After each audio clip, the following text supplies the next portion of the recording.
Bagaimana jika seorang Jenderal Kopassus datang ke kantor polisi untuk mengambil motor istrinya yang disita tanpa sebab, malah dikasari oleh oknum polisi dengan murka Jenderal menyerang kantor polisi dengan tank? Bagaimana selengkapnya?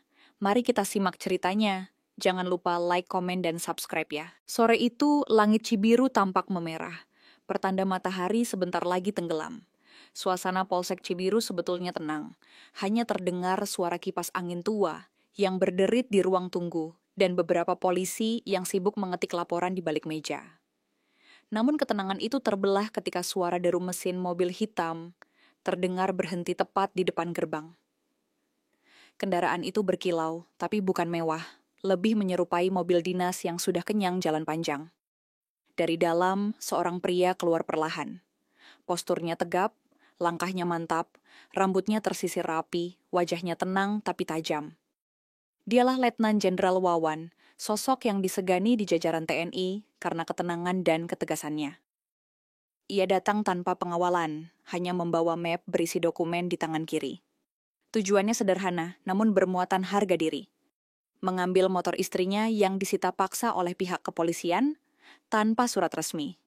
Setiap langkah yang diambilnya terasa berat namun pasti. Beberapa warga di sekitar sempat melirik, heran dengan sosok yang auranya berbeda dari orang biasa. Ketika gerbang terbuka dan ia melangkah masuk, hawa di lingkungan polsek seolah berubah. Entah kenapa, udara menjadi lebih dingin, seolah menyadari kedatangan seseorang yang bukan untuk main-main. Begitu memasuki ruangan utama polsek, Wawan menatap sekeliling.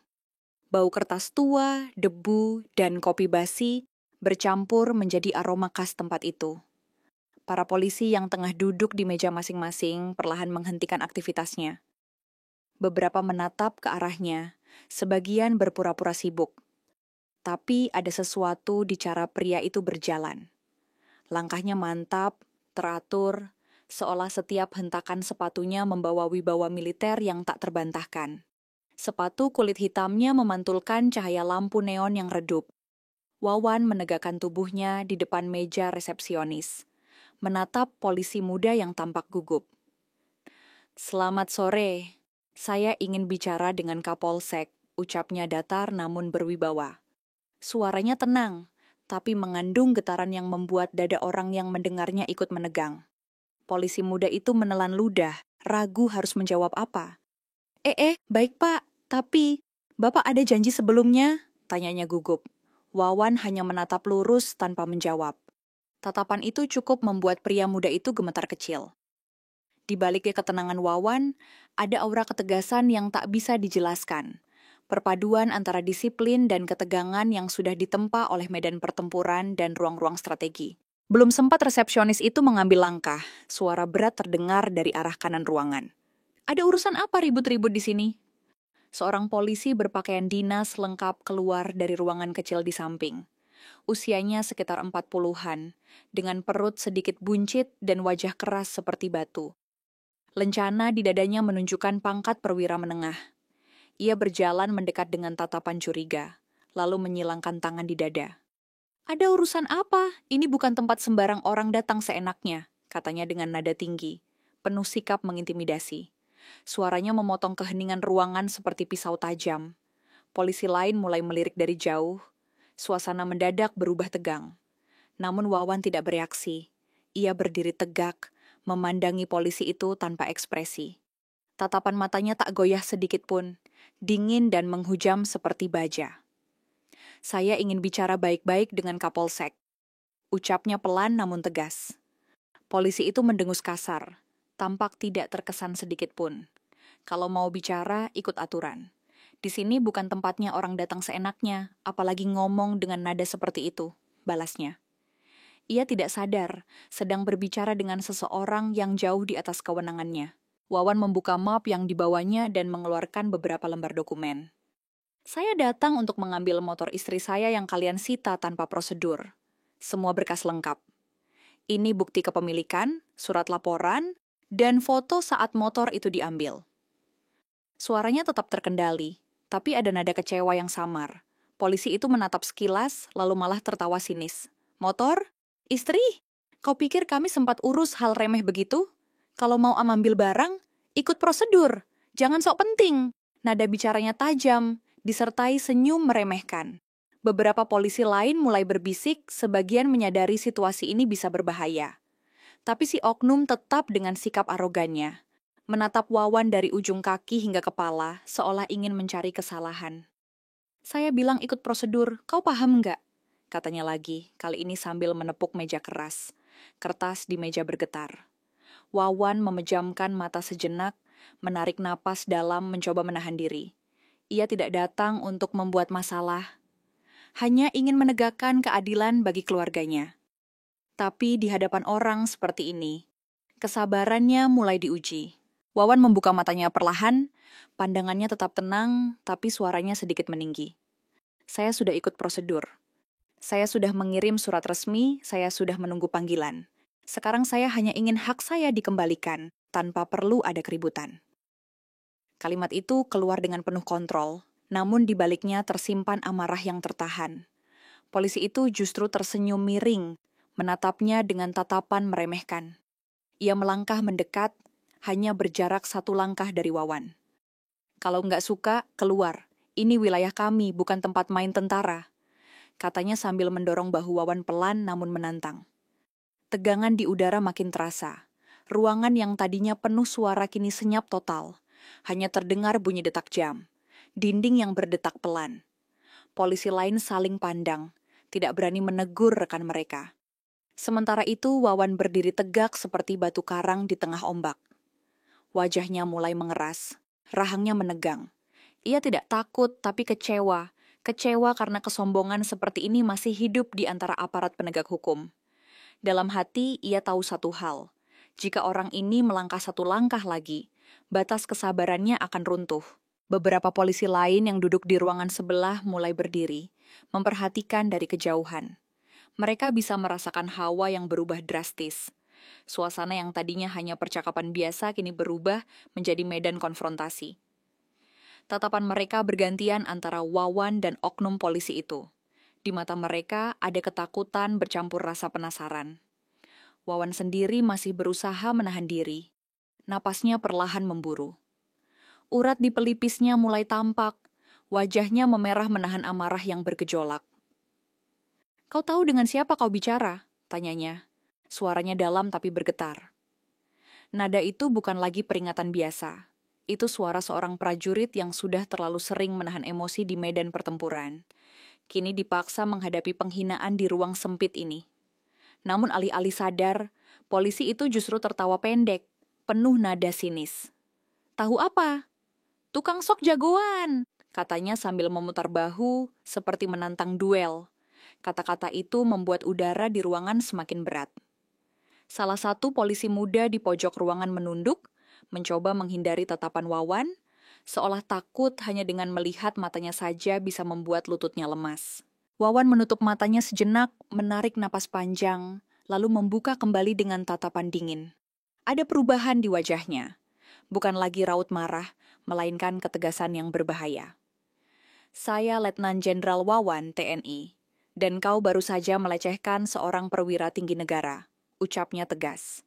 Setiap kata keluar seperti palu yang menghantam meja kehormatan. Seketika, beberapa polisi di ruangan itu sontak menegakkan badan, matanya membesar, bahkan ada yang spontan memberi hormat kecil tanpa sadar. Nama itu bukan nama asing. Jenderal Wawan dikenal di kalangan aparat sebagai sosok yang tak kenal kompromi terhadap ketidakadilan. Namun si oknum itu hanya terdiam sebentar, lalu menegang, seolah gengsinya menolak tunduk. Jenderal, katanya pelan, lalu menatap lurus ke mata Wawan. Saya nggak peduli siapapun kau. Di sini aku yang berwenang. Ia melangkah maju, wajahnya menegang, rahangnya mengeras. Ketegangan di antara mereka semakin padat, seolah udara di ruangan bisa meledak kapan saja. Wawan tetap berdiri tegak, tidak bergeming, tapi dalam dirinya bara mulai menyala. Jenderal, saya nggak peduli.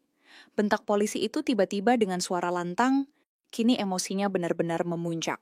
Ia mendorong dada Wawan dengan keras 2 kali. Dorongan itu cukup membuat map di tangan Wawan jatuh ke lantai. Kertas-kertasnya berserakan. Kalau kau tentara tetap aja kau nggak punya hak di sini. teriaknya sambil menepuk dadanya sendiri, seolah ingin menunjukkan kekuasaan. Beberapa polisi lain langsung maju setengah langkah, tapi berhenti karena ragu. Mereka tahu apa yang akan terjadi kalau situasi ini terus berlanjut. Wawan menatap ke bawah, melihat berkas-berkas yang berantakan di lantai, lalu perlahan menatap kembali polisi itu. Tatapannya kini berubah.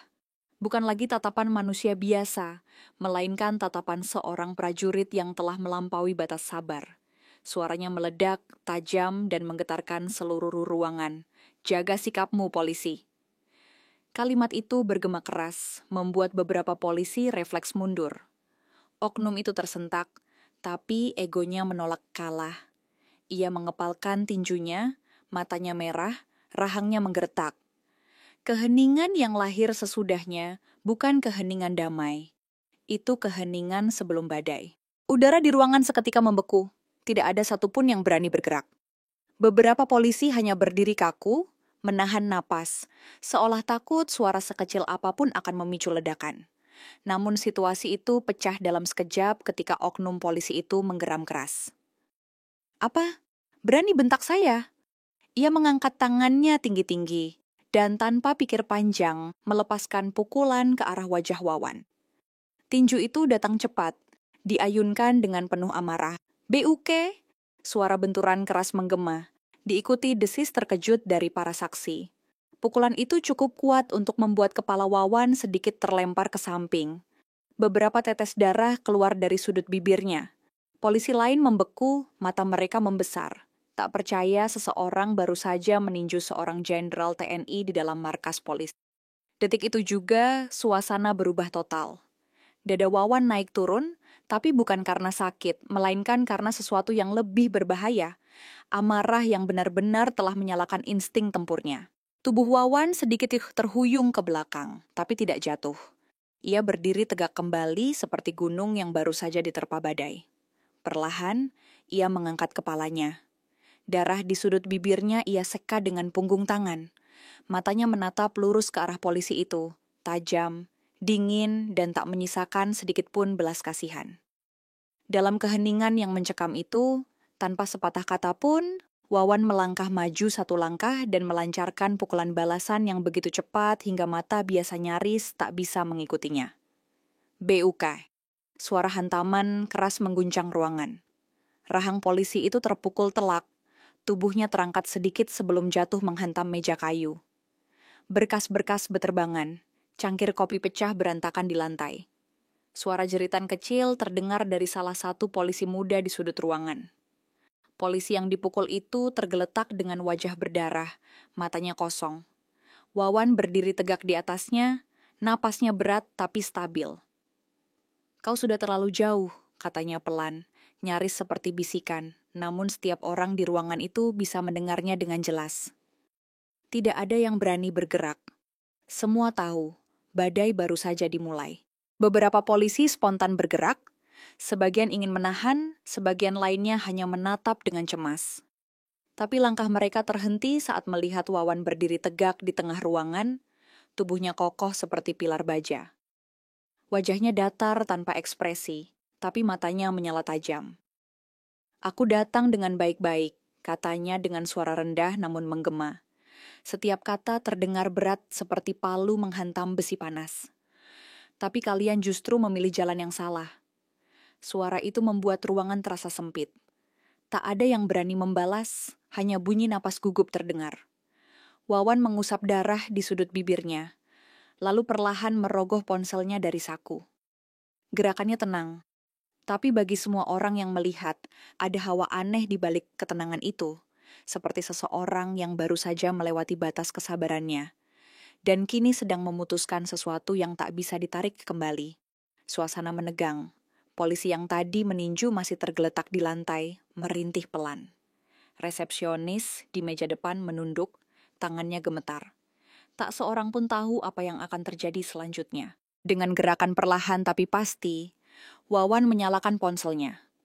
Tak ada emosi di wajahnya, hanya tatapan dingin yang menembus layar kecil itu. Ia menggeser kontak dan menekan satu nomor yang sudah lama ia simpan untuk keadaan darurat. Ketika sambungan terhubung, Suaranya keluar berat dan dalam, tanpa getaran. Alfa 1, ini Bravo. Laksanakan protokol merah di titik Cibiru. Hanya itu kalimatnya, pendek tapi penuh makna bagi yang mengerti. Begitu panggilan berakhir, ia menutup ponsel dengan satu jentikan tenang, lalu kembali menyimpannya. Polisi lain saling berpandangan, wajah mereka penuh kebingungan dan ketakutan. "Apa itu barusan?" bisik salah satu di antaranya. Tidak ada yang menjawab. Wawan berdiri di tengah ruangan, diam, hanya matanya yang bergerak, memantau setiap orang di hadapannya. Udara terasa berat, bahkan bunyi jarum jam di dinding seakan melambat. Sesuatu sedang bergerak di luar sana. Sesuatu yang tak bisa dihentikan. Beberapa menit berlalu seperti jam. Lalu dari kejauhan, suara yang dalam dan berat mulai terdengar. Raungan mesin besar yang datang mendekat. Getarannya pelan tapi pasti merambat ke lantai, membuat kaca jendela bergetar. Polisi yang tadinya berdiri kini mulai panik. "Ada apa itu?" seru salah satu dari mereka, suaranya gemetar. Beberapa orang keluar ke halaman, mencoba melihat sumber suara. Ketika cahaya sore memantul di kaca pintu, tampak barisan kendaraan besar melintas di kejauhan. Bergerak perlahan tapi pasti ke arah polsek. Sinar lampu mereka menembus debu dan kabut sore. Seperti barisan bayangan dari dunia lain. Di dalam, Wawan masih berdiri di tempatnya, diam. "Apa yang kau lakukan, Pak?" tanya seorang polisi muda, suaranya hampir memohon. Wawan menatapnya sebentar, lalu menjawab pelan, "Kau akan tahu sebentar lagi." Kalimat itu cukup untuk membuat seluruh ruangan jatuh ke dalam keheningan yang lebih dalam daripada teriakan. Dari luar, suara sirine dan perintah mulai terdengar. Pasukan berseragam hitam muncul dari kendaraan, bergerak dengan cepat dan disiplin, menutup seluruh akses keluar polisi, di halaman spontan mundur. Beberapa mencoba berbicara, tapi tak ada yang berani mendekat. Sorotan lampu kendaraan menyorot dinding markas, membuat bayangan para aparat memanjang seperti siluet di neraka. Seseorang dari pasukan Wawan berjalan ke depan dan memberi isyarat tangan, meminta semua senjata di dalam polsek diletakkan di tanah. Tidak ada tembakan, tidak ada kekerasan. Hanya tekanan yang luar biasa mencekik udara. Di dalam ruangan, Wawan menatap sekeliling. Beberapa polisi sudah menunduk, sebagian bahkan berlutut. Ia sadar, keputusan yang ia buat baru saja mengubah segalanya. Di matanya ini bukan lagi soal motor yang disita, ini soal harga diri yang diinjak dan kebenaran yang diabaikan. Tapi di balik semua itu, ia juga tahu, sesuatu telah lewat batas. Langit malam mulai turun, dan di luar, cahaya lampu kendaraan masih berpendar, menciptakan siluet pasukan yang berdiri kaku seperti patung penjaga keadilan. Di depan bangunan, Wawan berdiri diam, memandang ke arah polsek yang kini sunyi asap dari knalpot kendaraan dan debu sore menutupi pandangan seperti kabut tipis. "Keadilan bukan milik mereka yang berkuasa," katanya pelan. Suaranya nyaris hilang di antara desir angin, tapi milik mereka yang berani menegakkannya. Beberapa polisi menunduk, sebagian menangis diam-diam menyadari arti dari malam itu. Tidak ada ledakan, tidak ada peluru, tapi reputasi, wibawa, dan kepercayaan hancur di tempat itu. Dan Jenderal Wawan meski berdiri tegak, merasakan beban yang jauh lebih berat daripada kemenangan apapun. Ia tahu, setelah malam ini, dunia tak akan lagi memandangnya sama. Langkahnya pelan, tapi setiap hentakan terasa seperti gema terakhir dari seorang prajurit yang kehilangan keyakinan bahwa keadilan masih bisa ditegakkan tanpa darah.